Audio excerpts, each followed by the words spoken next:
Vítejte tam, kam se jiní bojí podívat. S vámi je Michal Černý a otevíráme další spis ze zakázaného archivu 14. září 1954 ve 2:33 po půlnoci v Astrachaňské oblasti na tajném polygonu Achtuba 7.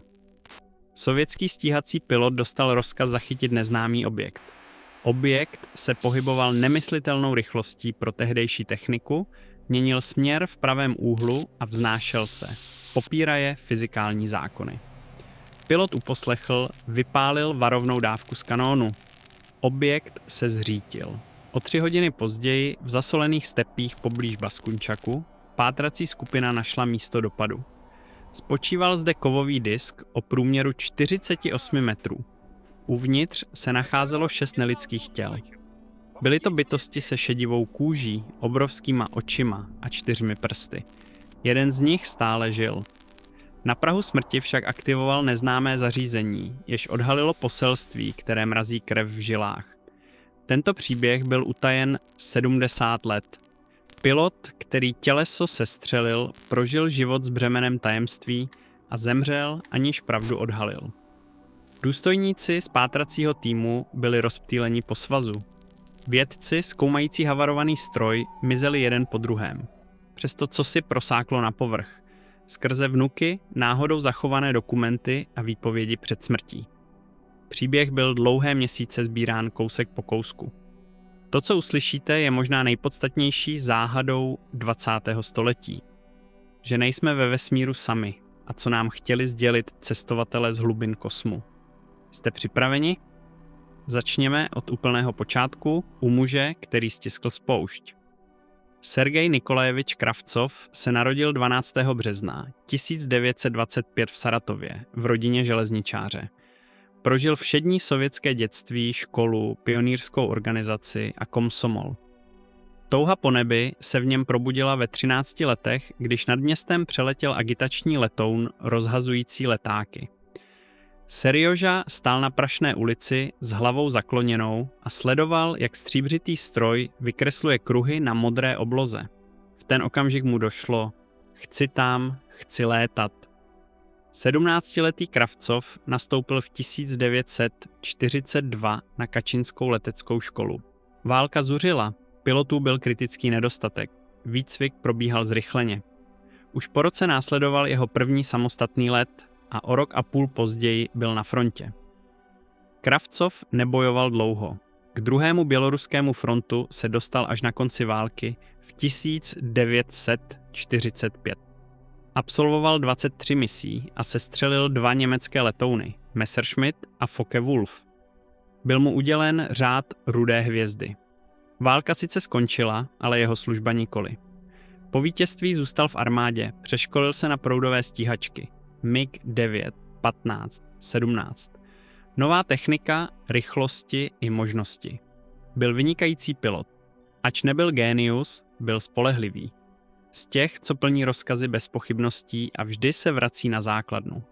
Roku 1954 29letý kapitán zaznamenal 847 letových hodin.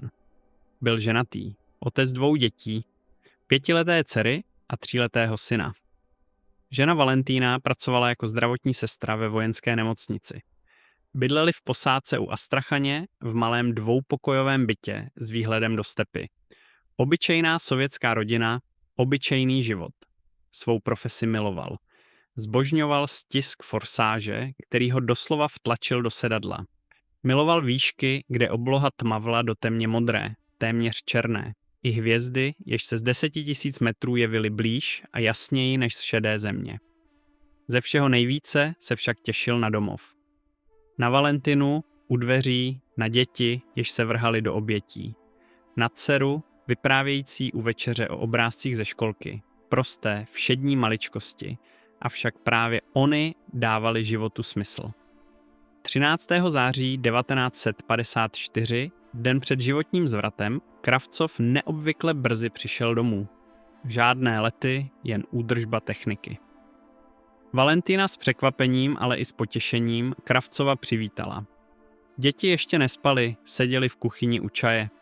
Malý Serjoža vylezl otci na klín. Světlana hrdě ukazovala své výkresy. Křivolaké chaloupky, slunce z paprsky jako čáry, letadlo připomínající ptáka. To jsi ty, tati, hrdě zvolala je. Letíš. Kravcov se usmál, pohladil dceru po vlasech. Krásné světličko, moc krásné. Valentina na ně hleděla s láskou, ale i s obavami. Vždy se o manžela bála, když létal. Na letiště ho pokaždé doprovázela stíhou v srdci a vítala s obrovskou úlevou. Zítra služba? Zeptala se. Ano, noční, k obědu budu zpět, přikývla, zvykla si. Manželky vojenských pilotů si zvyknou na cokoliv. Na noční bdění, náhlá přeložení, na zprávy, které je srazí na kolena. Valentina byla silná žena. Vždy si poradila. Té noci, když Kravcov ukládal děti, z nevysvětlitelného popudu se na chvíli zastavil ve dveřích dětského pokoje. Stál a tiše je pozoroval. Syna, jenž už pokojně oddechoval. Dceru, která se stále vrtěla pod přikrývkou, malé, hřejivé, tak bezbrané. Jeho děti. Něco ho píchlo v hrudi. Předtucha těmto věcem nevěřil. Sovětský důstojník, materialista, ateista. Jaké pak předtuchy? A přesto dobrou noc, zašeptal a tiše zavřel dveře. Za 8 hodin se vznese k záchytu objektu, který vůbec nemá existovat. Za 9 stiskne spoušť. Za 10 pozná, že svět je zcela odlišný od toho, co si dosud představoval. Ale zatím to ještě neví. Uložil se k ženě, objal ji, zavřel oči, jeho poslední klidná noc. 60 kilometrů severozápadně od Astrachaně, Achtuba 7. Tajné zařízení Ministerstva obrany v pusté stepi, oficiálně pro ověřování raketové techniky. Ve skutečnosti se tam však dělo to, o čem se nikdy nepsalo ani nešeptalo. Noc 14. září vlahá bez větří plus 19 stupňů Celsia. Obloha průzračná bez mráčku. Hvězdy jako diamanty na černém sametu. Mléčná dráha, proud světla přes celý obzor. 38letý kapitán Lebeděv bojoval s únavou v dusné radiolokační stanici Rus-2. 6 let na pusté základně ho otupilo k nočním hlídkám. Radarové plátno s nazelenalým světlem vykreslovalo prázdnou oblohu líně sunoucím se paprskem. Na stole hrnek s dávno vychladlým čajem. Lebeděv si jej občas přitiskl k ústům, usrkl hořkou tekutinu a s odporem se otřásl. Čaj, uvařený za soumraku, se do půlnoci změnil v sotva vlažnou hnědou břečku. 2 hodiny 15 minut, klid, jen další noční služba. Vedle Petrenko, kolega, klimbal s hlavou na hrudi. Lebeděv ho nechal, monitor prázdný. 2 hodiny 27 minut, obrazovka prázdná. 2 hodiny 31 minut. Lebeděv zívl, promnul si oči. 2 hodiny 33 minuty, nepatrný záblesk. Drobounký světelný bod se objevil na okraji sektoru přibližně 80 kilometrů. Lebeděv zpočátku nevěnoval pozornost.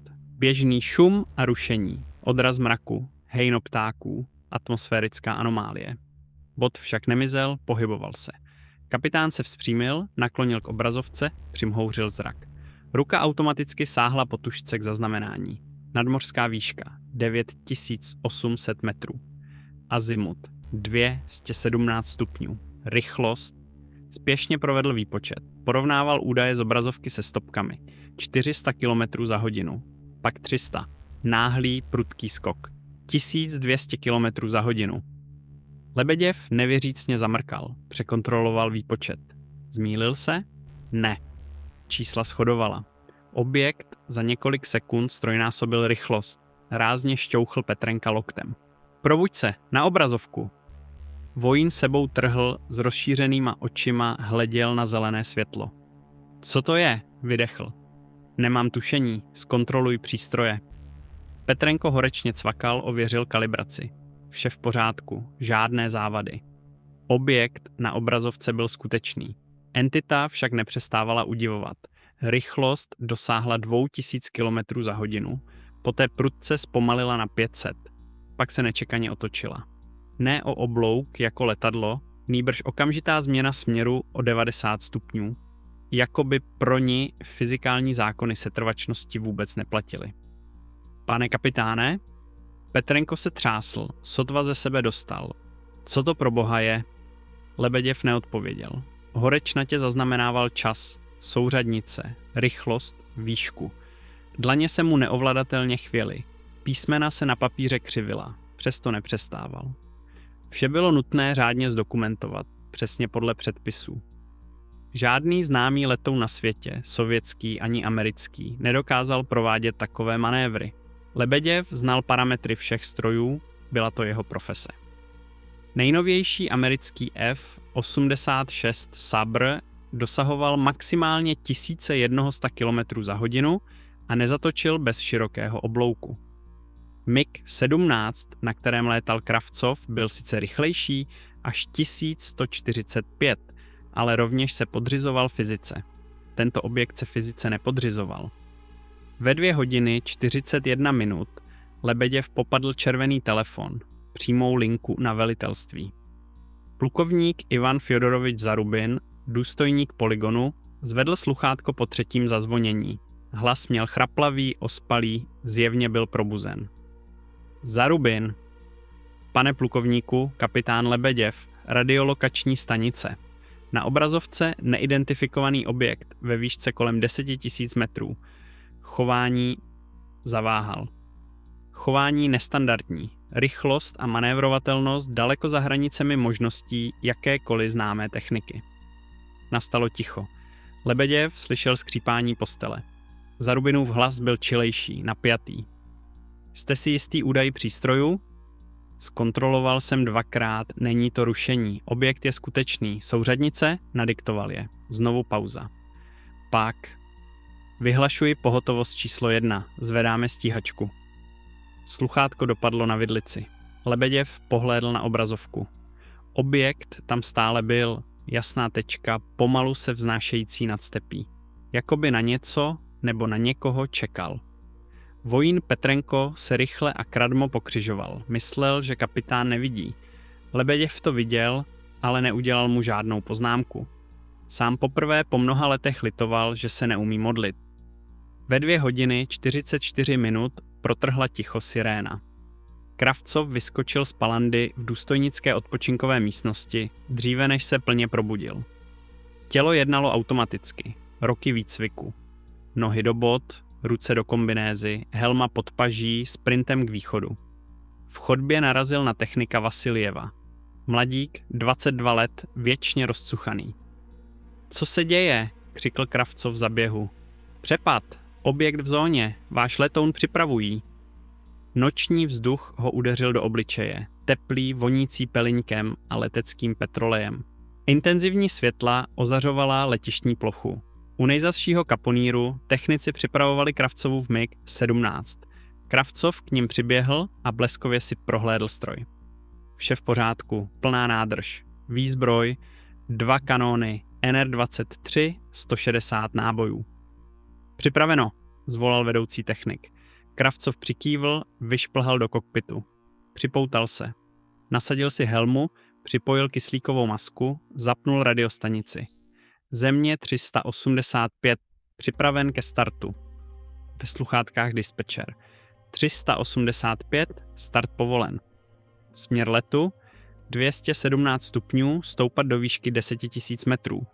Cíl 62 km, azimut 220. Úkol, vizuální kontakt, identifikace. V případě odmítnutí spolupráce, přinucení k přistání. Rozumím, 385, nastartoval motor. Turbína se rozburácela. Přístroje ožily, vše probíhalo standardně, jenže srdce mu tlouklo rychleji. Proč? Byl to přece jen běžný záchytný let. Už jich absolvoval desítky. Zabloudilá civilní letadla, cvičné cíle, průzkumné letouny. Ale něco nebylo v pořádku. Cítil to. MiG se pomalu sunul na vzletovou dráhu. Kravcov přidal plný plyn. Stroj vystřelil vpřed, zatlačil ho do opěradla. Rychlost stoupala. 100, 200, 250. Záchvěv. Kola se odlepila od betonového povrchu. Letěl. Země se propadala, světla letiště zmizela. Dole temnota stepy. Nahoře se třpytily miliony hvězd. Kravcov stoupal výše. 3000, 5000, 7000 metrů, uši mu zaléhaly, polkl 10 000 metrů, vyrovnal let. Země 385, na letové hladině, směr 220 stupňů. 385, přijato. Cíl na 11. hodině, vzdálenost 23 km, výška 10 200 metrů, přibližujte se. Napjatě zíral do temnoty oblohy. Zpočátku neviděl nic, jen hvězdy. Pak si všiml světelného záření. Nebyly to běžné navigační svítilny letadla, ty blikají, jsou červené a zelené. Tohle bylo něco zcela odlišného. Jemné, plynulé, stříbřité. Jakoby se kus měsíce vznášel nehnutě. Země 385. Cíl vizuálně potvrzen. Přibližuji se. S každou vteřinou se obrys objektu rýsoval zřetelněji a s každou vteřinou v Kravcovově hrudi sílil pocit, který nedokázal popsat. Nebyl to strach, který zažil v boji, ani překvapení, neboť během let služby viděl mnoho podivných věcí. Bylo to něco jiného, hlubšího, prastarého. Z prastarého mozku, dědictví předků skrývajících se před dravci, zazněl řev. Uteč, tohle není pro tebe, je to příliš grandiózní. Neprchl však. Jako sovětský důstojník vnímal plnění rozkazů jako druhou přirozenost i posvátnou povinnost. Vzdálenost se snižovala. 10 kilometrů, 5, 3, 2. A pak se naskytl pohled. Disk. Obrovský kovový kruh tiše vznášel 10 000 metrů nad Astrachaňskou stepí. Průměr odhadoval na 40, možná 50 metrů. Temně šedý trup se leskl kovovým odrazem slabého světla hvězd. Povrch nebyl hladký. Byly patrné linie, panely, plastické útvary, struktura složitého mechanismu. Žádná křídla, vrtule, trysky, nic, co by vysvětlilo záhadu jeho setrvání ve vzduchu. Po obvodu spodní hrany disku se táhla řada otvorů, spíše oken. Zářily stříbřitým, jemným, chladným, nelidským světlem. Kravcov si přejel po vysušených hrtech, ruce se mu sevřely a spotily. Země, vydechl ochraptělým hlasem, musel si odkašlat. Země 385. Vizuální kontakt navázán. Objekt diskovitého tvaru, průměr zhruba 50 metrů. Bez identifikačních znaků, způsob pohybu nelze určit. Vznáší se nehybně. Vysílání se ponořilo do dlouhého tíživého ticha. Představoval si, jak dole v řídícím centru důstojníci nevěřícně civí, nevěřící vlastním uším. Pak se ozval hlas dispečera napjatý, avšak klidný. 385, potvrdíte? Diskovitý objekt? Potvrzuji diskovitý. Průměr asi 50 metrů. Konstrukce zcela neznámá, nepodobá se ničemu, co jsem kdy viděl. Následovala další, stejně dlouhá odmlka. 385. Pokuste se navázat rádiový kontakt. Mezinárodní nouzová frekvence. Kravcov přepnul rádio, zhluboka nadechl. Neznámý vzdušný objekt. Nacházíte se v uzavřeném vzdušném prostoru Sovětského svazu. Identifikujte se a následujte mě k přistání. Opakuji, ticho. Disk vůbec nereagoval. Jen nehybně visel. Ohromný, temný, zlověsně tichý. Jakoby na něco čekal. Kravcov opatrně zakroužil kolem objektu. Udržuje odstup zhruba 1 kilometru. Jeho MiG, poslušná, spolehlivá mašina, poslouchal na slovo. Přesto se pilot cítil, jako by řídil dětskou hračku vedle něčeho gigantického. Disk se pomalu otáčel, jako by stíhačku sledoval. Nebo si to jen namlouval? Kravcov si nebyl jistý. Objekt neměl zjevnou přední ani zadní část. Byl jen dokonalý, symetrický disk, přesto jeho pohyb vyvolával pocit pozornosti, jako by ho věc sledovala. Země 385. Objekt nereaguje na rádiové volání, bez odezvy. Očekávám instrukce. Ticho rádia protínal hlas. Plukovníka Zarubina. Zněl hlubší, starší, pevnější. 385, pronesl naléhavě. Zkuste optické signály, zapněte přistávací světlomety. Několikrát jimi blikněte. Univerzální znamení. Následujte mě.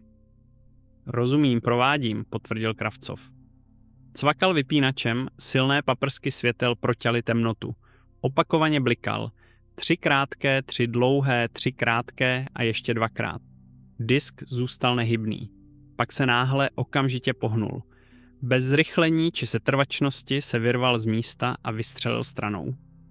Proletěl kolem Kravcova sotva 200 metrů, zastavil se v jiné části oblohy. Rychlost manévru byla ohromující. Viděl proudová letadla na přídavné spalování, sám tak létal, ale toto bylo nesrovnatelné. Pohyboval se jakoby vzduch, setrvačnost, gravitace. To vše byly jen volitelné prvky. Země. Kravcovův hlas se chvěl šokem.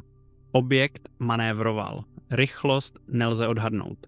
Přesahuje vše, co jsem kdy viděl. Nyní je opět nehybný. 385 zaznělo. Držte odstup. Pozorujte. Kravcov se soustředil. Během minut disk předváděl svou sílu, prudký výpad doleva, okamžité zastavení, doprava, náhlá stuhlost. Vertikální stoupání o 1000 metrů během sekund, klesání, smyčka, klikatý led. Každý manévr by zabil jakéhokoliv pilota. Přetížení 20, 30, možná 50 G proměnilo tělo v krvavou kaši. Disk se ale pohyboval lehce, hravě, jako by se chlubil. Podívej se, co dokážu. A ty? Kravcov se cítil bezvýznamný.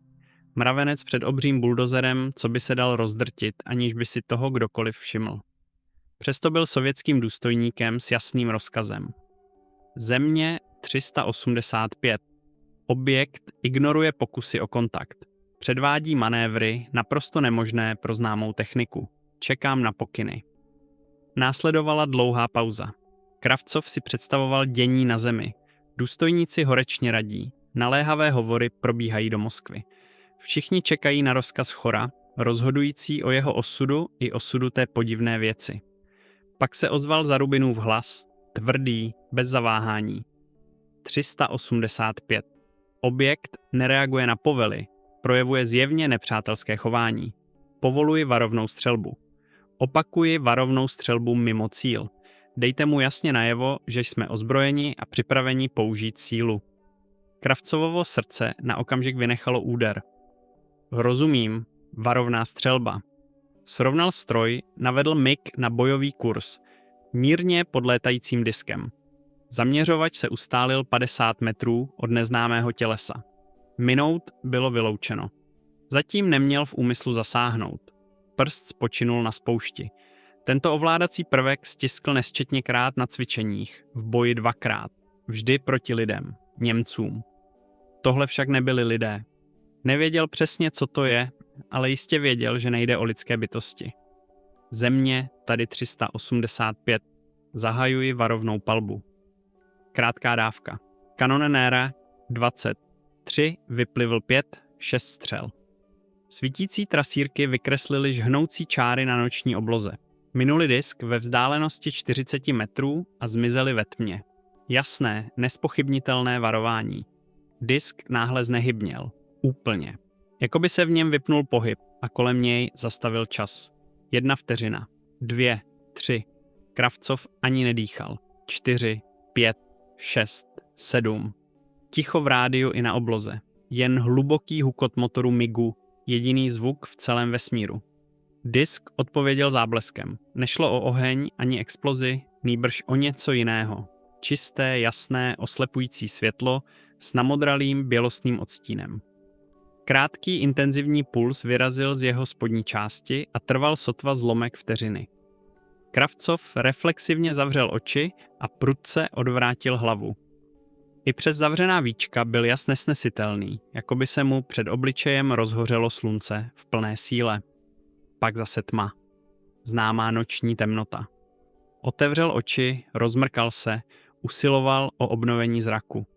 Před očima mu plavaly barevné, rozmazané skvrny. Nejdůležitější však viděl jasně. Disk tam stále byl, nehýbal se, mlčel. Země. Jeho chraplavý hlas sotva srozumitelně oznámil. Objekt emitoval světelný puls. Žádné poškození. Opakuji, žádné poškození.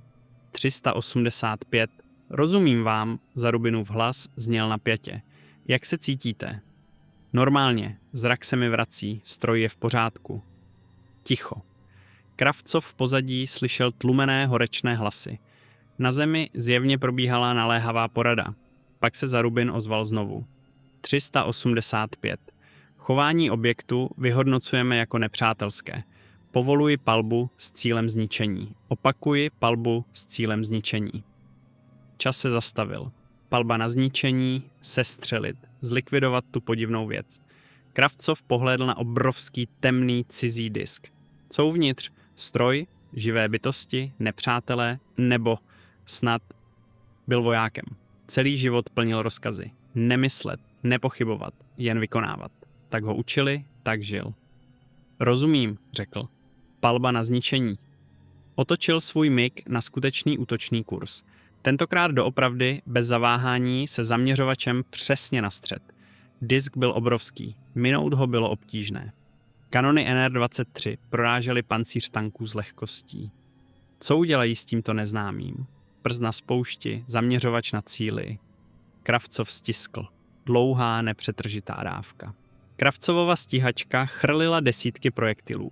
Rachot kanónů NR-23 plnil kabinu, vzduch páchl spáleným prachem. Smrtící proud trasírek mířil k záhadnému disku. Vypadaly jako žhavé roje včel z prška kovového ohně. Střely našly cíl. Kravcov viděl záblesky, kde se 23 mm projektily zarývaly do cizího kovu. Objekt jiskřil, objevovaly se průrazy. Disk se otřásl, poprvé od objevení.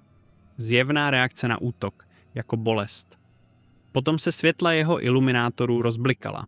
Jejich stálé záření začalo nepravidelně blikat.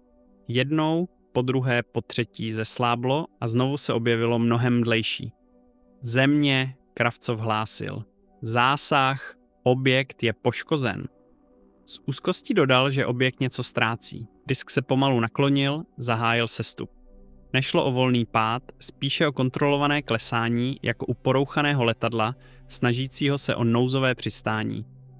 Objekt klesá, hlásil Kravcov. Výška 9000 metrů, 8, 7. Sledoval ho z bezpečné vzdálenosti. Disk se točil v širokých spirálách, postupně ztrácel výšku. Jeho blikající světla dál slábla. 5000 metrů, 3, 2000 metrů. Pod ním se rozprostírala temná, pustá step se slanými pánvemi a vyprahlou trávou. Objekt klesal z výšky 1000 metrů. Kravcov zkontroloval mapu. Směřoval k jezeru Baskunčak, k solným pánvím. 385, nestrácejte ho z dohledu, ozvalo se rádiu. Pátrací skupina je v pohotovosti. Rozumím, odpověděl Kravcov. Disk sestupoval. 500 metrů res, 300, 100 metrů, pak náraz. Jen kontakt se zemí, žádná exploze či havárie. Zvedl se oblak prachu, soli a úlomků. Kravcov nízko proletěl místem dopadu, snažil se v noci něco spatřit. Ve svitu hvězd rozeznal mělký kráter, průměru asi 20 metrů a uprostřed temnou hmotu. Disk ležel na zemi. Byl neporušený či jen nepatrně poškozený. Nezřícený, nespálený, jen spadlý. Země 385. Objekt je na zemi, hlásil, nadiktoval souřadnice. Konstrukce je vizuálně nepoškozená, nehoří, bez známek výbuchu. Rozumím, 385. Vraťte se na základnu. Palivo kritické. Vracím se. Otočil MiG a zamířil k polygonu. Tělo se mu chvělo, ruce třásly. Adrenalin odezníval, zanechával prázdnotu a žaludek drásající pocit. Zneškodnil to, splnil rozkaz. Proč se mu ale svírá žaludek? Proč má v hrudi ledovou kouli bránící vdýchání? Nevěděl. Za hodinu se dozví, co disk skrývá, a tato odpověď ho bude provázet až do posledního dechu. Nadporučík Alexej Pavlovič Potapov neměl v oblibě noční výjezdy. Bylo mu 34 let. Válečný veterán, prožil pouliční boje v Královci a za záchranu raněného velitele praporu pod palbou získal řád Rudé hvězdy. Po válce sloužil u vnitřních vojsk, dohlížel na citlivé objekty a na polygonu Ochtuba 7 byl 3. rokem. Myslel si, že ho už nic nemůže překvapit. Mýlil se. Telefonát z velitelství ho vytrhl ze spánku ve 3 ráno. Hlas služebního důstojníka zněl zvláštně, napjatě, téměř ustrašeně. Soudruhu nadporučíku, zvláštní úkol, naléhavé, pátrací skupina, za 20 minut u brány. Co máme hledat? Nastala odmlka. Vysvětlí vám to přímo na místě. Potapov se oblékl během 5 minut. Uniforma, vysoké boty, opasek z výzbrojí, pistole v pouzdře, vše nacvičené do detailu. Když opustil kasárna, u brány už čekaly 3 nákladní vozy GAZ-63. Jejich korby byly zakryty plachtami a světlomety tlumeně zářily. Čekalo tam 24 vojáků vnitřních vojsk, 2 důstojníci v černých uniformách, zjevně KGB, vojenský lékař, kapitán zdravotní služby Solovjov, Potapov ho znal, radiotelegrafista s těžkou vysílačkou a fotograf s rozměrným přístrojem. Napátrací tým zvláštní složení. Jeden z příslušníků KGB, major, přistoupil k Potapovovi. Nadporučík Potapov? Ano, to jsem já. Major Sokolov. Vy velíte této skupině, já budu pouze dohlížet. Podal mu zalepenou obálku. Souřadnice otevřete až na cestě. Co přesně hledáme, soudruhu majore? Sokolov si ho prohlížel dlouhým, pronikavým pohledem. Měl chladné šedé oči a nevýraznou tvář. Dopadlý objekt. Podrobnosti v obálce. A Potapové snížil hlas. To, co dnes v noci spatříte, jste nikdy nespatřil. A co uslyšíte, to jste nikdy neslyšel. Rozumím, přikývl Potapov. Znal systém, závazky mlčenlivosti, naprosté utajení. Ticho. Nesloužil přece 1. rok. Přesto ho něco v majorově hlase donutilo zpozornět. Nešlo jen o obyčejnou utajovanou operaci. Tušil, že se jedná o něco daleko zásadnějšího. K vozidlům, zavelel. Nákladní automobily se s rachotem rozjeli do tmy. Nejprve se pohybovali po rozbité asfaltce, pak prašnou polní cestou a nakonec divokým terénem, napříč stepí, bez stezky. Potapov seděl v kabině prvního vozu vedle řidiče. Ve svitu baterky otevřel obálku a přečetl si obsah. Souřadnice a stručný popis. Dopadlý létající stroj, neznámé konstrukce. Úkol zněl jasně, zajistit oblast, objekt, obklíčit a garantovat jeho neporušenost do příjezdu expertů. Létající stroj, neznámé konstrukce. Špionážní letoun, experimentální technologie nebo něco z tajného polygonu, co dopadlo na špatné místo.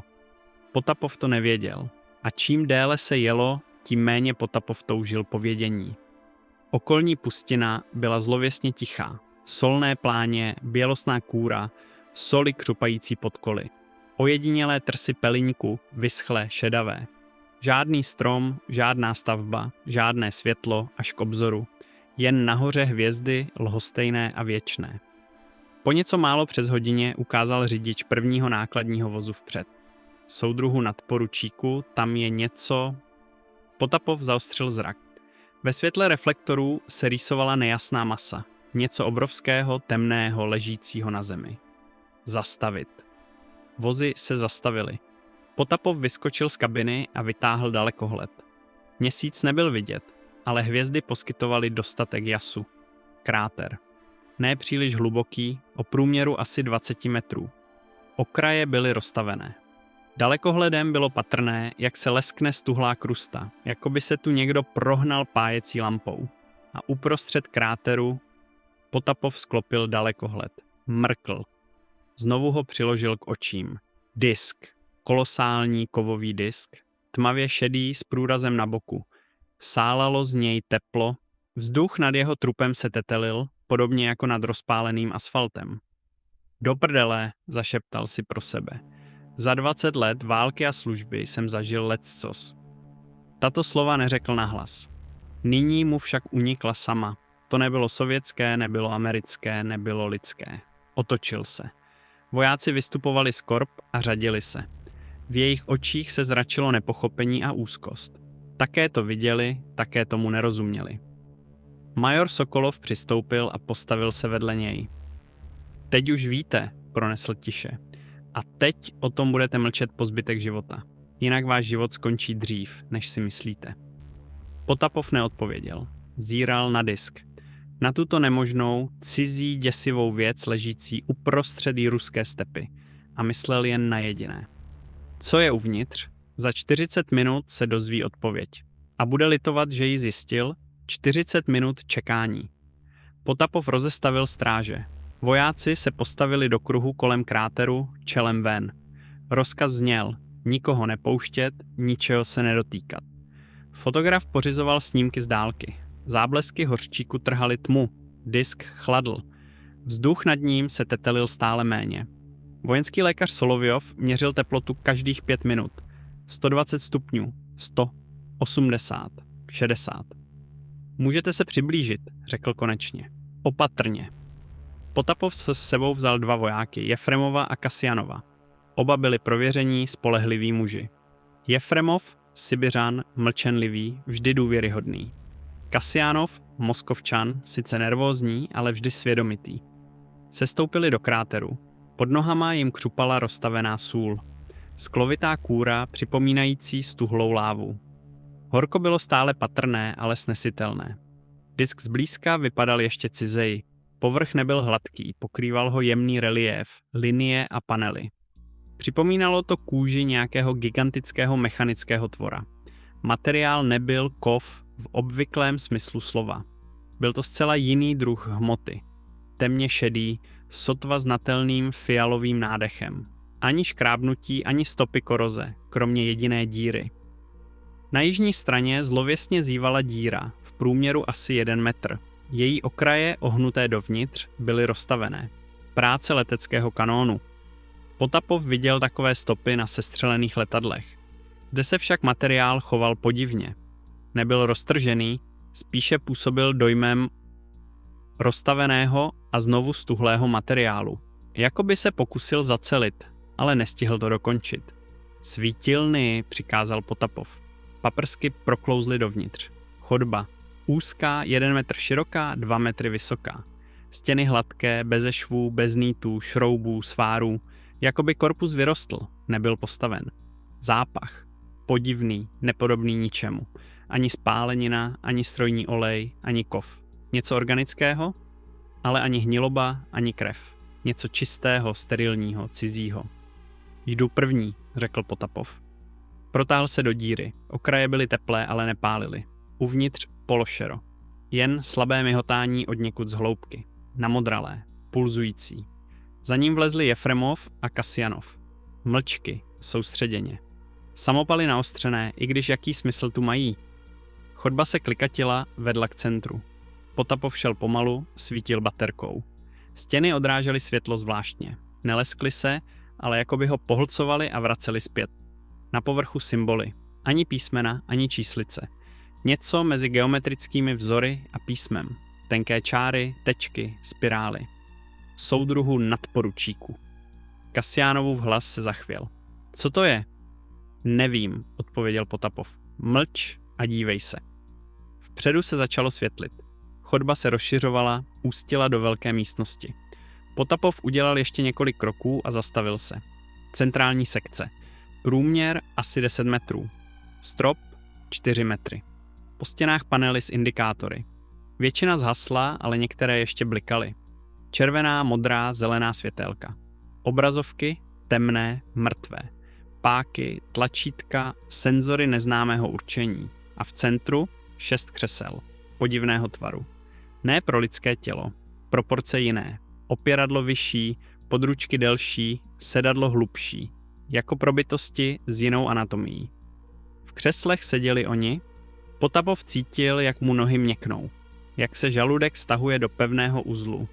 Jak mu po zádech běhá mráz. Tisíce, miliony mravenčení. 6. Ne lidé. Rozhodně ne lidé. Pane Ježíši, zašeptal Jefremov. Sibiřán, mlčoch, ateista. A najednou tohle. Kasjanov nic neřekl. Jen stál, ústa do kořán, bílý jako křída. Potapov se donutil dýchat. Nádech, výdech, nádech, výdech, důstojník, velitel. Potapov věděl, že musí jednat. Solovjové, zvolal směrem k trhlině v plášti lodi. Jsem s lékařem. Okamžitě. Kapitán zdravotnické služby Nikolaj Ivanovič Solovjov Byl přesvědčen, že už ho v životě nic nemůže překvapit. Bylo mu 44 let. Prošel celou válkou od Stalingradu až po Berlín jako polní chirurg. Prováděl amputace při svíčkách, operace pod palbou. Smrt byla jeho každodenním společníkem. Ráno, v poledne, večer i v noci. Tisíce raněných, stovky zemřelých mu prošly rukama. Naučil se necítit, odpojit emoce, jen pracovat. Přesto, když vstoupil do centrální sekce mimozemského plavidla, ruce se mu zachvěly poprvé za posledních 10 let. Uvnitř, bytosti, 6 tvorů usazených v křeslech. Jejich výška se pohybovala mezi 180 a 190 cm. Postava štíhlá, téměř křehká. Ale proporce. Ty byly zcela jiné, nesprávné. Paže příliš dlouhé, dosahující až ke kolenům. Nohy naopak kratší než lidské. Trup protáhlý, úzký, hlavy, kulaté, jen nepatrně větší než lidské. Bez vlasů, hladké, šedé. Obličeje, pokud se to tak dalo nazvat. Oči ohromné, mandlového tvaru, zabírající asi 1/3 plochy hlavy, tmavé, skoro černé, bez bělma, bez zornic, jako 2 propasti do nicoty. Nos téměř chyběl, pouze 2 drobné štěrbiny naznačující nozdry. Ústa tvořila tenká, úzká, bezrtá linka. Kůže bledě šedá, hladká, bez porů, vrásek či chloupků. Připomínala kůži delfína, nebo něčeho, co nikdy nespatřilo slunce. Na každé ruce 4 prsty. Dlouhé, tenké, s dodatečným kloubem. Bez nechtů, konečky zaoblené, měkké. Oděv tvořily jednokusové stříbrné kombinézy, materiál neznámý. Nebyla to látka, kov ani guma. Něco přiléhavého, beze švů, bez zapínání, jako druhá kůže. 5 jich bylo mrtvých. Solovjov to určil okamžitě. Podle nepřirozených poloh, podle skleněných očí, podle tmavé tekutiny, která vytekla z úst a stuhla na bradách. Krev. Jejich krev nebyla rudá, ale temně modrá, téměř černá, jako inkoust, jako hluboké ponuré vody. Těla byla znetvořená. Zlomeniny, tržné rány, vnitřní poškození. Následek pádu, nebo snad něčeho horšího. Jeden měl proraženou hlavu, kovový střep z ní trčel jako ostrá hvězda. Další s krkem vykrouceným do nemožného úhlu. Třetí s propadlým hrudním košem. Solovjov je jednoho, po druhém prohlížel, zaznamenával si poznámky do zápisníku. Ruce se mu třásly. Rukopis byl sice kostrbatý, ale psal, zaznamenával, dokumentoval přesně, jak se od něj vyžadovalo. A pak zaslechl zvuk. Slabý, sotva postřehnutelný, chroptění. 6. Solovjov se prudce otočil k poslednímu křeslu. Bytost v něm byla živá. Dýchala. Hrudník se pomalu zvedal a klesal. Oči měla otevřené. Hluboké temné oči se upřely přímo na něj. Je živý, vykřikl překvapený Solovjov. Živý, ozvalo se vzrušeně od Potapova, který se postavil vedle něj. Stvoření s námahou otočilo hlavu. Pohled spočinul nejprve na něm, poté se vrátil k lékaři. V jeho očích se zračila bolest. Solovjov ji poznal 1000krát. Z nemocnic, bojišť i operačních sálů. Bolest je univerzální, nepoznává jazyk, rasu ani planetu původu. Stvoření evidentně trpělo. Kromě bolesti v nich však bylo i něco jiného. Prosba, žádost nebo zoufalý pokus o sdělení. Solovjov se opatrně sklonil, chovaje se k němu jako k raněnému zvířeti či dítěti. Prohmatáním těla a pomocí diagnostického bormotolonu zjistil mnohočetné zlomeniny. Stvoření se při dotyku chvělo, ale nebránilo se. Mělo zlomená žebra, polámané končetiny a silné vnitřní krvácení. A puls? Na tenkém krku nahmatal slabounký, nitkovitý, nepravidelný tep, sotva hmatný. Stvoření umíralo. Můžete s tím něco dělat? Zeptal se Potapov. Solovjov na něj pohlédl. Jak by mohl? Nešlo o člověka, jeho anatomie i fyziologie byly zcela odlišné. I s plně vybaveným operačním sálem nevěděl o léčbě tohoto druhu nic. Ne, řekl upřímně. Nic, nemám znalosti ani vhodné nástroje. Vždyť ani nevím, kde má srdce. Stvoření se pohnulo. Jeho dlouhá štíhlá paže se 4 prsty se s námahou pomalu zvedla a ukázala do strany. Potapov sledoval směr. Na podlaze vedle křesla ležel malý kovový předmět velikosti sportovního doutníku, pokrytý vyrytými symboly s obrazovkou na horním panelu. Zařízení slabě pulzovalo a světelkovalo. S dechem stvoření, když se hrudník zvedal, záře zesilovala, když klesal, světlo pohasínalo. Solovyov se sehnul a zvedl jej. Bylo lehké, možná 300 až 400 gramů, teplé na dotek a jemně vibrující, jako by uvnitř pracovalo něco živého. Co je to? Zeptal se Potapov. Stvoření vydalo zvuk, spíše chrapot a zasténání, zjevný pokus o sdělení. Pak se zařízení aktivovalo. Obrazovka se rozsvítila intenzivní, namodrale bílou září. Z ní vystřelil paprsek, protnul vzduch, narazil do stropu a rozvinul se v obraz. Nebyl plochý, ale trojrozměrný, hologram vznášející se uprostřed místnosti. Potapov zděšeně couvl, Jefremov zaklel, Kasjanov se svalil na kolena a mumlal modlitbu, křižujíc se. Solovyov stál nehybně, drže zařízení. Hleděl na první obraz. Hvězdy, tisíce, miliony hvězd, celá galaxie. Naskytl se pohled na galaxii s jejími spirálovými rameny a intenzivně zářícím středem. Nespočet světel tvořil nekonečnou záplavu. Mezi vířícími rameny blikala jasná pulzující tečka. Nebyla to hvězda ani solární systém, spíše jakýsi ukazatel, něco odlišného, nesmírně vzdáleného. Obraz se proměnil v druhý výjev, planetu. Modravá s bílými mraky, jako země. Rozsáhlé oceány, pevniny, zelená vegetace, ale kontinenty byly neznámé. Okolo ní kroužily podivuhodné stavby, desítky, ba stovky oběžných stanic, vznášejících se jako města ve vesmíru. Na její temné straně zářilo tolik světel, že koule připomínala ozdobu na vánočním stromku. Jejich domov, civilizace rozvinutá a nesmírně mocná, která si podmanila kosmos. Solovjovovi bleskurychle došlo, že jde o rodiště bytostí bezvládně sedících v křeslech. Třetí projekce ukázala tutéž planetu, nyní mrtvou, zčernalou, spálenou. Oceány se vypařily, zanechávajíce černé propasti, kontinenty popraskané a roztříštěné. Atmosféra stržená, rozervané cáry mraků unášeny do temného vesmíru. Oběžné stanice se proměnily v trosky a odpad, hřbitov kdysi zářivého světa. Žádná světla, žádné známky života. Mrtvá koule, unášená v temnotě. Potapovovi se zvedl žaludek. Celý svět, celá kultura smetena z existence. Co zapříčinilo takovou zkázu? Čtvrtý obraz, odpověď, hluboký, nekonečný vesmír a v jeho středu objekt. Kolosální, bez jasného tvaru, ani koule, ani kostka, ale spíše chaotická skrumáž různých částí. Obraz s měřítkem vyvolal v Solovjovovi ledový pocit. Měl desítky kilometrů napříč. Barva dokonale černá, pohlcující veškeré světlo. Jako díra do nicoty, trhlina v samotné tkanině reality. Kolem objektu se objevovaly deformace. Hvězdy za ním byly rozmazané a protáhlé, gravitační čočka deformující samotný prostor. Pátá projekce ukázala pohyb. Objekt se přemisťoval. Na mapě byly vyznačeny desítky, ba stovky hvězdných systémů, jež jeden po druhém pohasínaly, ztrácely se jako sfouknuté svíčky. Za ním se táhla stezka zmaru. Stopa umrtvených systémů, vyhaslých hvězd a spustošených světů. Solovjov pochopil a chtělo se mu křičet. Nebyla to vesmírná loď, ani zbraň v běžném slova smyslu, ale čirý anihilační aparát.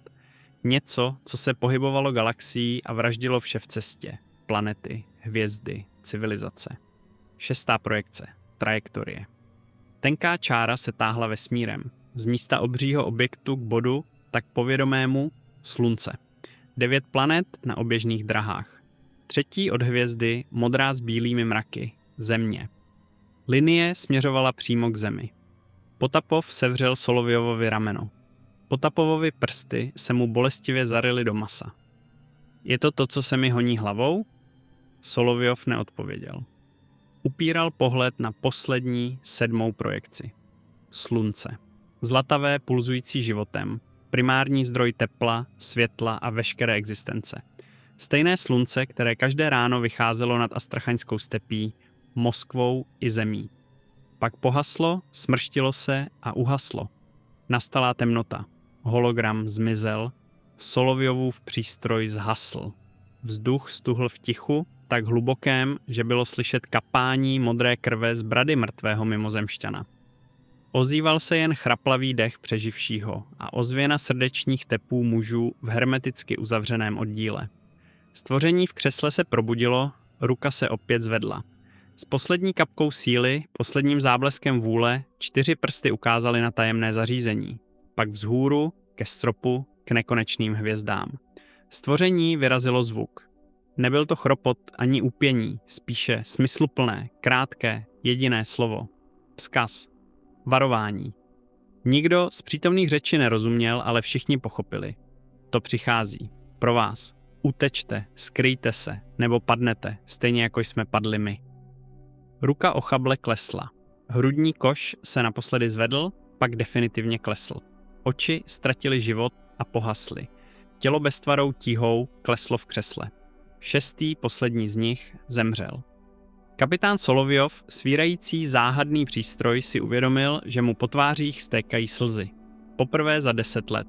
Plakal, ne strachem či zármutkem, nýbrž drtivým poznáním. Překonali nekonečné světelné roky a propasti vesmíru, aby varovali. Cizí civilizaci, neznámé lidi, které nikdy nespatřili. A lidé je zničili. Potapov, bledý jako křída, se prudce otočil. Všichni ven, okamžitě, přikázal. Oblast neprodleně uzavřít, nikdo dovnitř ani ven. Podíval se na Solovjova. Přístroj půjde se mnou, musíme informovat nejvyšší místa, Moskvu, Kreml. Co se zjevilo, netýká se jen jednoho vojenského polygonu, oblasti, země. Dotýká se celého světa, lidstva, samotné země. A časová lhůta, zdá se, již vypršela. 6 hodin po objevení neznámé lodi dosedlo na runway polygonu Achtuba letadlo z hlavního města. Transportní Li-2 neměl identifikační znaky. Přistál s prvním ranním úsvitem, když slunce barvilo nekonečnou step do krvavě rudých odstínů. Z jeho útrop vystoupilo 12 mužů. Místní důstojníci se před nimi ihned narovnali v přísném pozoru, což naznačovalo, že nejde o řadovou inspekci. Generál poručík Gromov, pověřený zástupce ministerstva obrany, byl robustní muž se širokými rameny, upřeným těžkým pohledem a hrudníkem posetým řadami válečných vyznamenání. Muž, který si prošel peklem Stalingradu, Kurska i Berlína. Jedinec, jehož rozhodnutí stála tisíce životů. A přesto ho to nepřipravovalo o spánek. Plukovník Mališev z tajné služby KGB, zvláštního oddělení. Štíhlé postavy s očima bez výrazu a úzkými rty. Patřil k těm, kdo nikdy nezvyšují hlas a právě proto z něj šel mrazivý děs. Ostatní členové byli přední vědci, inženýři a lékaři, špičky ve svých oborech. Byli vytrženi z postelí uprostřed noci, usazeni do letadla bez jakéhokoliv vysvětlení.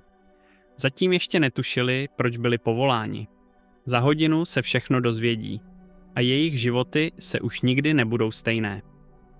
Komisi zavedli do hangáru, kam už mezitím stihli disk přemístit. Byl to obrovský prostor s betonovou podlahou, osvětlený pouze tlumeným světlem reflektorů. Tam spočíval. Cizí plavidlo uprostřed sovětského vojenského objektu. Reakce všech přítomných byla jednotná. Nejprve nedůvěra, poté šok a nakonec tíživé, drtivé pochopení. Tohle není naše, pronesl jeden z inženýrů. Bylo to zřejmé, ale někdo to musel říct nahlas.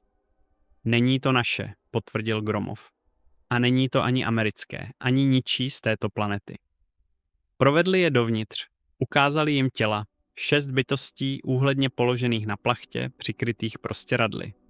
Ukázali jim zařízení, ukázali jim záznamy holografických projekcí. Techniku se podařilo znovu zprovoznit stisknutím téhož panelu. Objevilo se 7 obrazů, živoucí planeta, mrtvá planeta, černý objekt, stopa po zničených systémech, trajektorie směřující k Zemi, zhaslé slunce. Když se holografická projekce chýlila ke konci, v hangáru zavládlo mrtvé ticho. Plukovník Mališev promluvil první. Kolik lidí to vidělo? Plukovník Zarubin zkontroloval seznam. Pilot Kravcov, radarový operátor Lebeděv, pátrací skupina čítající 26 osob, včetně důstojníků. Pozemní tým na letišti dalších 8, celkem 36. Moc? Nemohli jsme... Nikoho neobvinuji, Mališev zvedl ruku. Konstatuji fakt. 36 lidí ví něco, co vědět nemají, to je problém. Gromov se k němu otočil. Co navrhujete? Standardní protokol.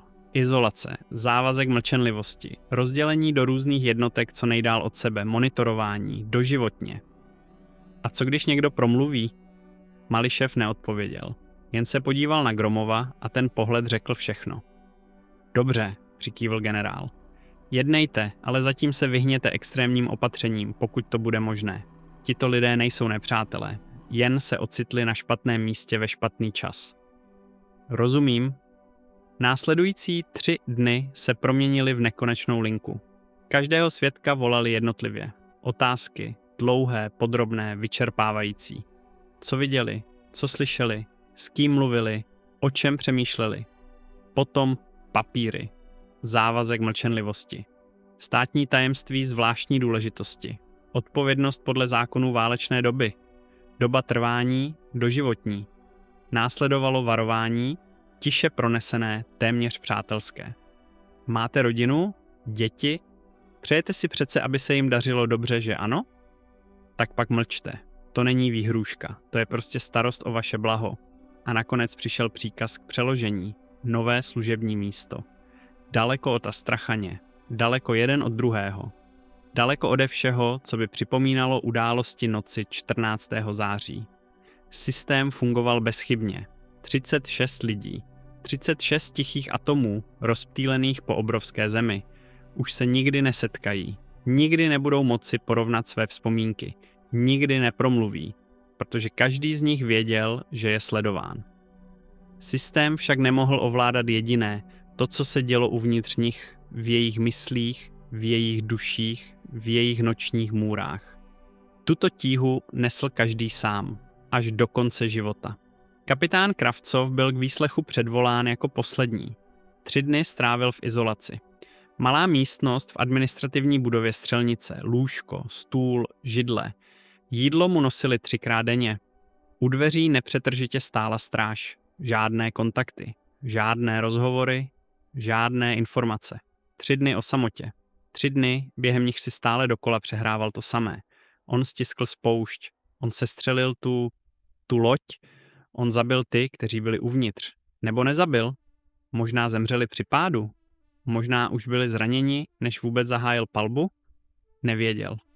A právě tato nevědomost byla nejhorší. 4. den si pro něj přišli. 2 důstojníci KGB, mlčenliví, v černých uniformách. Provedli ho chodbou a zavedli ho do místnosti bez oken. Stůl, 2 židle, lampa. Klasická scéna výslechu. Za stolem seděl plukovník Mališev. Posaďte se, kapitáne. Kravcov se posadil. Ruce si položil na kolena, aby nebylo vidět, jak se mu třesou. Víte, proč jste tady? Tak je to, soudruhu plukovníku. Popište vlastními slovy, co se stalo té noci. A Kravcov vyprávěl. Všechno. Od začátku do konce. Výzva, start, přiblížení. Disk na noční obloze. Pokusy o navázání kontaktu. Příkaz k výstražné palbě. Záblesk. Příkaz k likvidaci. V tom místě se zarazil. Polkl. Splnil jsem rozkaz. Zahájil jsem palbu s cílem zničení. Zasáhl jsem. Objekt začal klesat a dopadl v oblasti Baskunčíku. A co jste v tu chvíli cítil? Otázka byla nečekaná. Kravcov se podíval na Mališeva. Chladný obličej, bezbarvé oči. Proč ho zajímají pocity? Já jsem plnil rozkaz, soudruhu plukovníku. Voják by neměl cítit. Voják by měl plnit. A přesto následovala dlouhá pauza. Kravcov sklopil zrak ke svým rukám. K těm samým rukám, které stiskly spoušť. Bylo mi špatně, řekl nakonec. Bylo mi nevolno. Nevěděl jsem, co to je. Nevěděl jsem, kdo je uvnitř. Ale já... Kravcov cítil, že udělal něco strašlivě špatného, nenapravitelného. Mališev přikývl, téměř schvalujíc. Je to přirozená reakce. Jste lidská bytost, ne mechanismus. Kapitáne, zničil jste plavidlo s bytostmi z jiného světa, jež přilétli varovat před zkázou. Všech 6 zemřelo. Jejich vzkaz jsme přijali za hroznou cenu. Chápete rozměr události? Kravcovovi se propadlo dno. Podvědomím naznačované zlé tušení od spatření disku v noci se stalo krutou realitou, když to uslyšel nahlas. To já jsem je zabil, vydechl šeptem. Jen jste se řídil rozkazem, upřesnil Mališev. Rozkazem plukovníka Zarubina, schváleným nejvyšším velením. Jste jen nástroj. Kravcov chtěl protestovat, ale Mališev pokračoval. Událost je tragédie, netíží vás však osobní vina. Nikdo nevěděl, co objekt představuje. Jednal jste dle postupů, jakýkoliv jiný pilot by se zachoval stejně. Kravcov němě seděl. Nyní k vaší budoucnosti, navázal plukovník. Podepíšete závazek naprosté mlčenlivosti. Nikomu a za žádných okolností nesmíte o té noci vyprávět. Ani ženě, dětem, přátelům, ani knězi na smrtelné loži. Rozumíte? Budete převelen k vojenské jednotce na Dálný východ. Dál budete sloužit a létat. Kariéra nesmí být poškozena. Jednou ročně vás navštíví určený člověk, jen aby si s vámi popovídal, zjistil, jak se vám daří. Ne dohled, spíše pojistka pro vás i nás. Chápu, soudruhu plukovníku. A ještě Mališev se zvedl, položil mu ruku na rameno. Téměř otcovské gesto. Žijte, milujte manželku, vychovávejte děti. Události oné noci jsou jen částí života, ne jeho celkem. Nedovolte, aby vás vzpomínka na ní pohltila a zničila zevnitř. Rozuměl jste mi? Kravcov pozvedl hlavu, střetl se s chladnýma očima plukovníka KGB a spatřil v nich něco nečekaného. Nevyhrožování či chladnou kalkulaci, ale téměř soucit. Porozuměl jsem, soudruhu plukovníku. Dobře, můžete jít. Připravte si zavazadla. Zítra ráno odlétáte. Kravcov se zvedl, salutoval a opustil místnost. Na chodbě se zastavil, opřel se o stěnu. Kolena se mu chvěla. Bude žít dál jak nařízeno, milovat manželku, vychovávat potomky a mlčet. Věděl však, že část jeho duše zůstala v temné noční obloze nad Astrachaňskou stepí.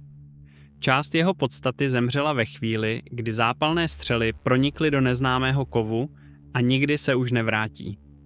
Léta ubíhala. Stalin zemřel, avšak systém přetrval. Chruščov nastoupil i opustil pozici. Navzdory změnám ve vedení Brežněv, Andropov, Černěnko, Gorbačov systém přetrval. Ani po rozpadu Sovětského svazu se zvláště důvěrné složky neotevřely. Plavidlo rozebrali na komponenty. Každou součástku uložili do samostatného kontejneru a pečlivě vybraného úložiště. Rozmístili je strategicky napříč obrovským územím Ural, Sibiř, kazašské stepy, okolí Moskvy. Zajistili, že nikdo nesloží celek. Ani ti, kdo zkoumají fragmenty, netuší, s čím pracují. Těla zesnulých uložili do zvláštního, nepřetržitě střeženého depozitáře při -80 stupních Celsia. Pitvy a odběry tkání probíhaly pod nejpřísnějším dohledem. Lékaři s těly pracující žili v uzavřených objektech, odcházeli jen s povolením. Kontakt s vnějším světem byl maximálně omezen. Nejcennějším objevem byl přístroj produkující holografické obrazy. Vědci mu věnovali desetiletí, zoufale se snažili pochopit fungování, dešifrovat symboly a extrahovat data. První průlomy v 60. letech, úplná dešifrace v polovině 80. let. Zjištěné byly tajné i před většinou politbyra. Kapitán Lebeděv, radarista, postoupil na plukovníka. Do penze odešel v 78. Přestěhoval se do Leningradu. Zemřel na rakovinu plic v 85. Jeho žena objevila deník, ale stránky ze září 54. roku byly vytrženy. Všechny až na jedinou. Spatřil jsem nemožné a měl bych zapomenout, avšak nemohu. Nadporučík Potapov, velitel pátrací skupiny, byl mimořádně povýšen na kapitána a převelen do Moskvy. Nenápadná kariéra v kanceláři. Major do 60., podplukovník do 70. Po 54. se značně změnil, stal se uzavřeným, málo mluvným a propadl pravidelnému, byť umírněnému, pití. Každý večer jeden panák vodky v tichosti s pohledem do zdi. Zemřel v 82. na mozkovou mrtvici. Na pohřbu se objevili jen žena s dcerou. Se všemi spolubojovníky ztratil spojení. Vojenský lékař Solovjov, jediný nerozmístěný, byl přemístěn do specializovaného ústavu, kde se po zbytek života věnoval studiu mimozemské biologie. Jeho 6 mrtvými pacienty se stala těla, která znal důvěrněji než kohokoliv živého. Napsal 12 svazků zpráv, dodnes přísně tajných. Zemřel v 91. týden před pučem. Jeho poslední slova údajně zněla: přiletěli, aby pomohli. Major Sokolov z KGB byl jediný, kdo na případu vybudoval závratnou kariéru. Do 70. let generál, dohlížitel celého programu výzkumu, nazvaného v dokumentech Fenomén. Věděl všechno, řídil všechny. Sergej Nikolajevič Kravcov zemřel v roce 2003 ve věku 90 let s více tajemstvími než kdokoliv jiný. Plukovník Kravcov prožil dlouhý život ve službách vlasti. V 60. letech přestal létat. Následovala práce ve štábu a odchod do výslužby. 53 let žil s manželkou Valentínou. Měl dceru lékařku Světlanu, syna inženýra Sergeje, vnoučata i pravnoučata, zdánlivě běžný sovětský osud. Avšak každou noc se mu ve spánku vracely vzpomínky.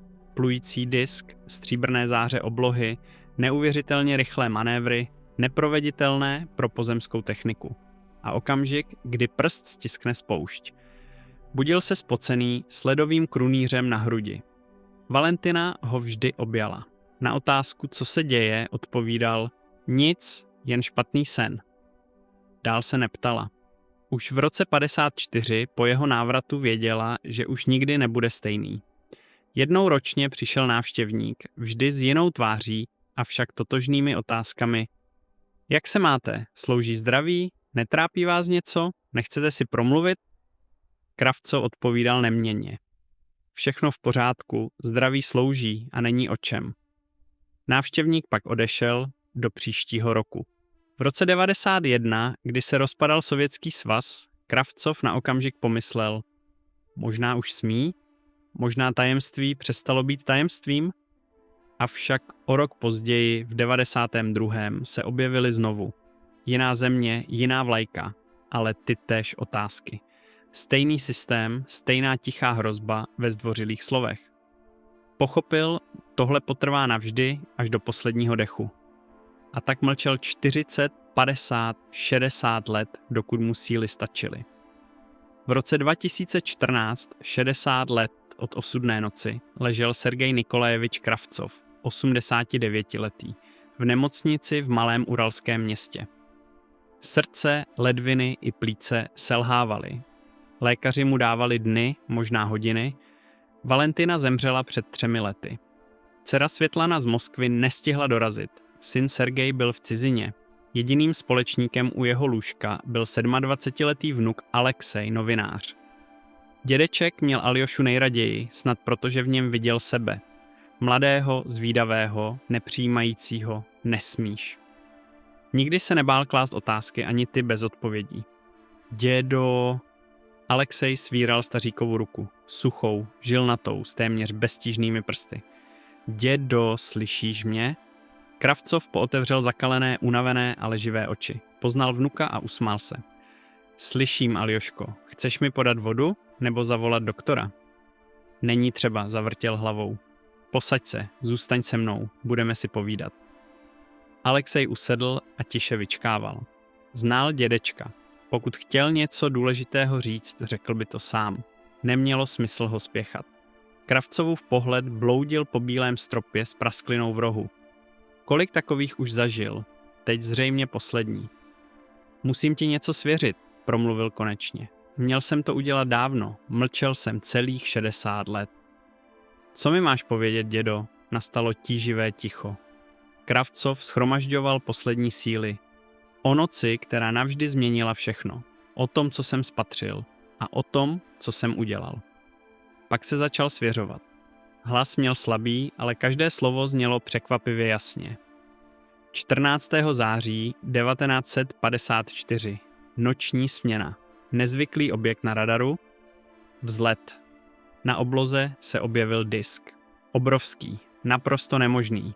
Pokusy o navázání kontaktu. Rozkaz střílet. Stiskl jsem spoušť, Aljošo. Srazil jsem je. Alexej poslouchal beze slova. Zpočátku to považoval za blouznění umírající mysli. Jenže děda mluvil příliš souvisle a podrobně. Data, jména, souřadnice. To nešlo vymyslet. Bylo jich 6, ne lidé, nýbrž bytosti. Přilétli z jiné hvězdné soustavy, aby nás varovali před hrozbou. Kravcov se rozkašlal, Alexej mu podal vodu. Něco ohromného se řítí vesmírem. Ničí hvězdy, planety, celé civilizace. A míří k nám. Vím, jak to zní, stařec slabě stiskl vnukovu ruku. Sám bych tomu nevěřil, ale já to viděl, Aljošo. Viděl jsem jejich plavidlo, těla, zprávy, hologramy. Je to skutečnost. Alexej mlčky vstřebával šokující informace. Proč si mlčel celých 60 let? Protože mě donutili, závazek mlčenlivosti, výhrůžky, sledování, každý rok kontrolovali, jestli jsem se neprořekl. Kravcov se hořce usmál. Mlčel jsem, jak nařídili, celý život.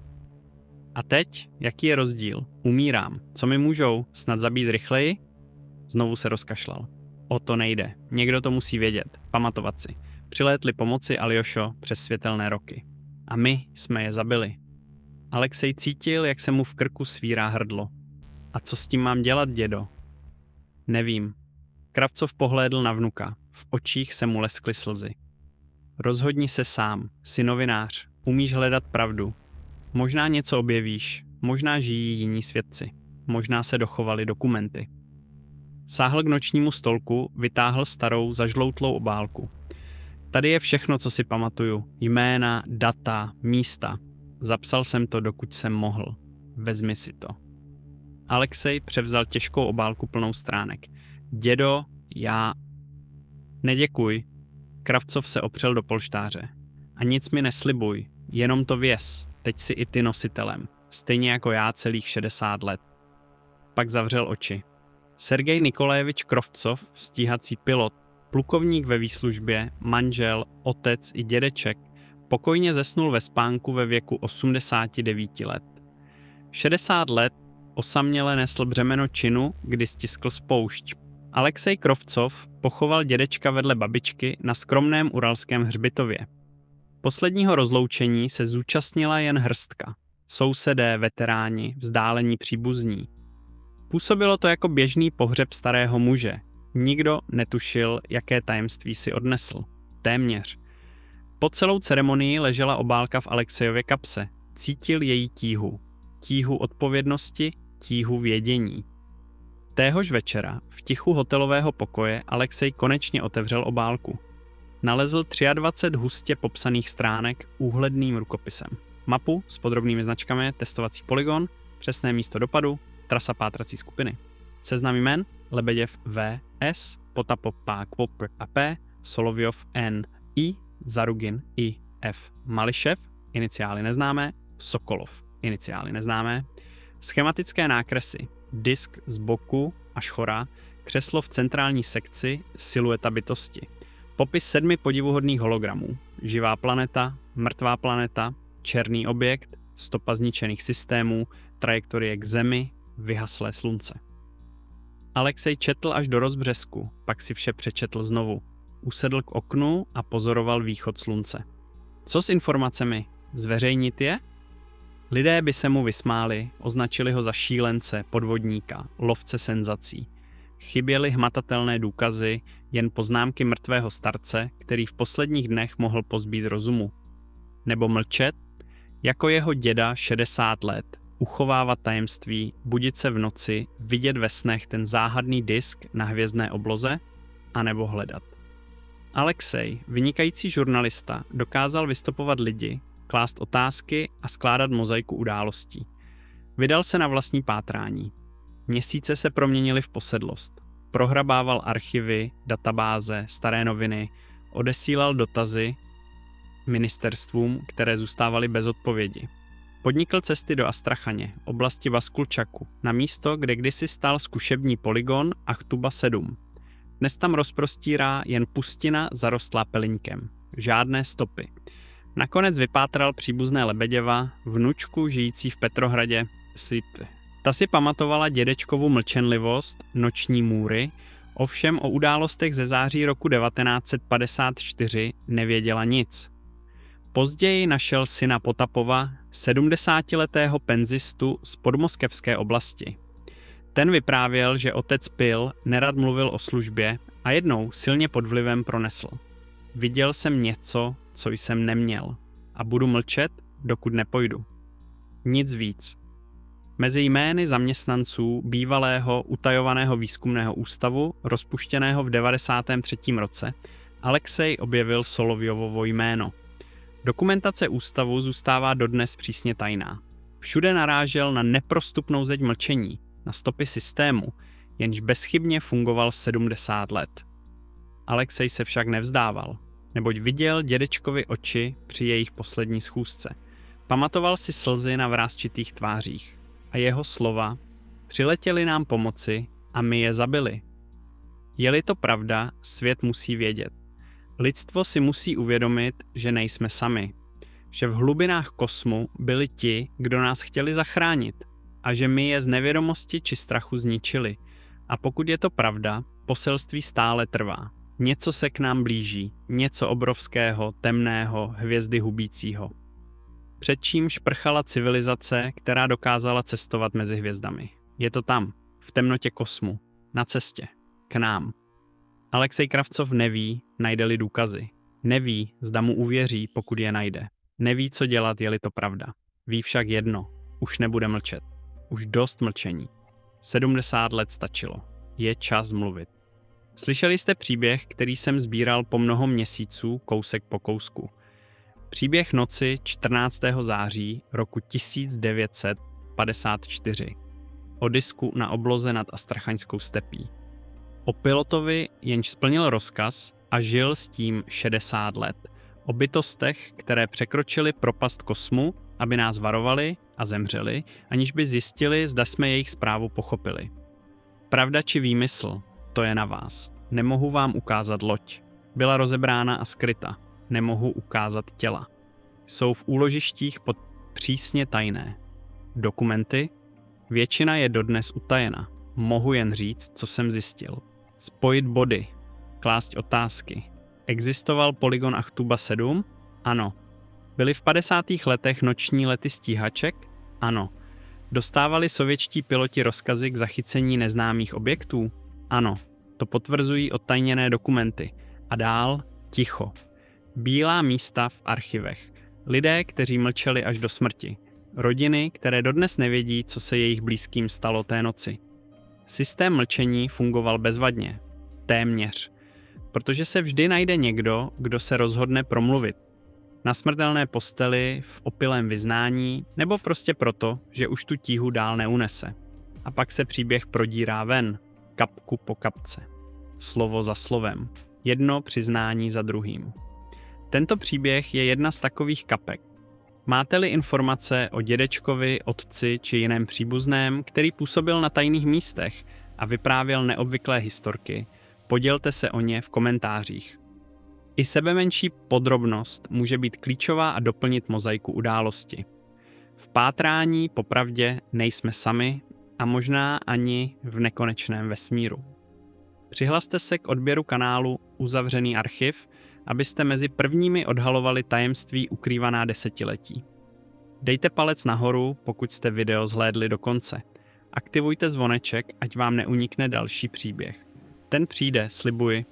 Mnoho záhad čeká na odhalení, některé jsou mnohem bližší, než si dokážete představit. Nashledanou.